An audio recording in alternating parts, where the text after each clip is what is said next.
Assalamualaikum warahmatullahi wabarakatuh teman-teman. Bagaimana kabarnya?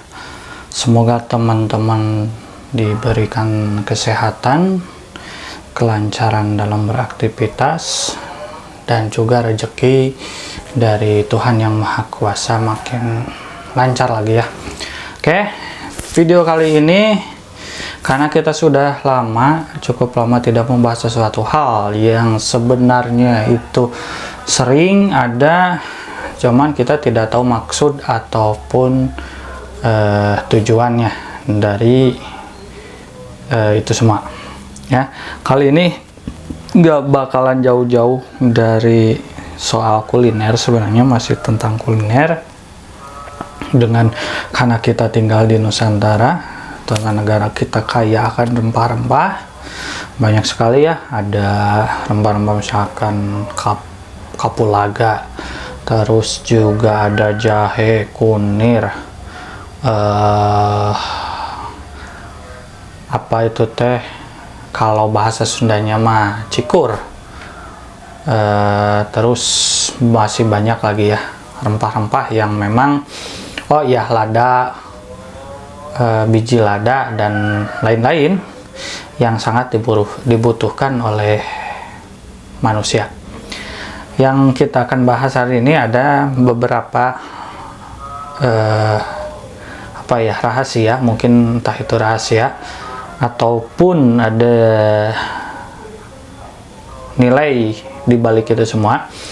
Kita kalau berkuliner, terutama kuliner tradisional, yang cara masaknya pun dengan tradisional, mempertahankan tradisinya. Salah satu contohnya misalkan teman-teman sering makan, kalau di Sunda mah pais ayam, atau kalau di Indonesianya pepes ayam, pepes ikan.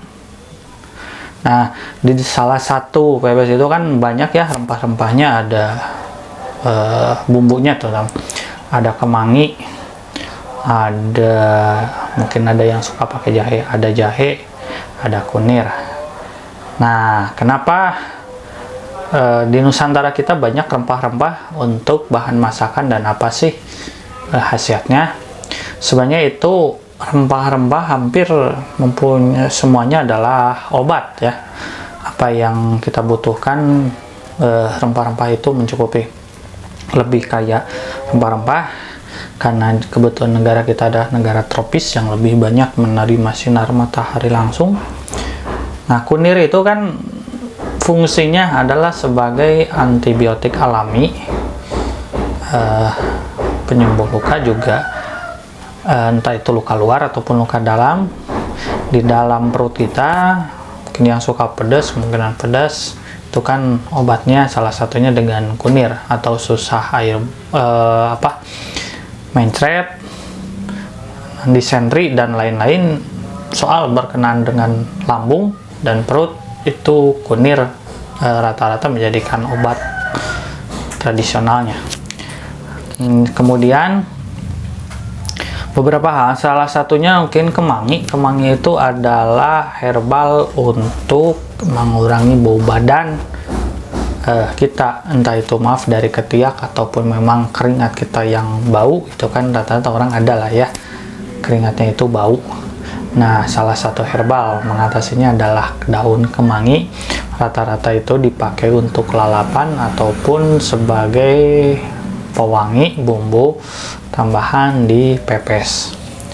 Ada juga tanaman lain yang sering kita jumpai kalau rumah makan khas Sunda itu biasanya ada lalapan. Lalapannya itu daun poh-pohan, daun jambu monyet ataupun jambu menteh,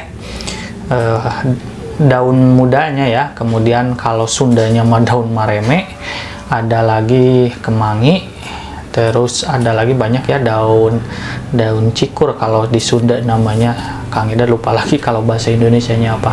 Itu rata lalapan dan sambal.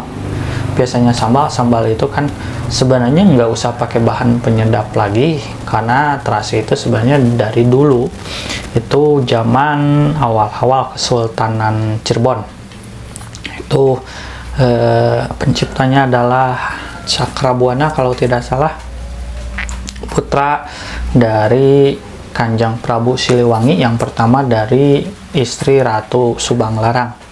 Penciptanya itu sebagai bahan penyedap alami dan terkenal sampai saat ini adalah terasi Cirebon.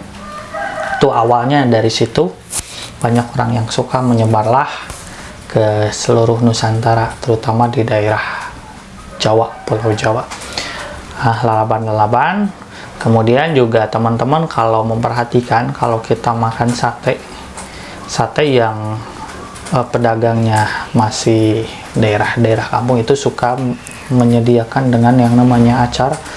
Acarnya itu ada bawang merah, ada timun, juga wortel. Sebenarnya itu sebagai untuk pencerna ya, membantu melancarkan pencernaan sebagai serat, karena sifat dari daging atau itu sendiri kan sifatnya panas, sedangkan untuk menenangkan sebagai meredakan panasnya itu, panas dalamnya itu yaitu acar.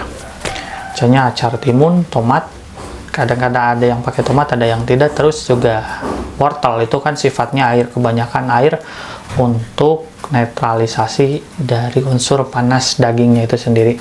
Nah, salah satunya itu teman-teman, masih banyak lagi sebenarnya misteri-misteri ataupun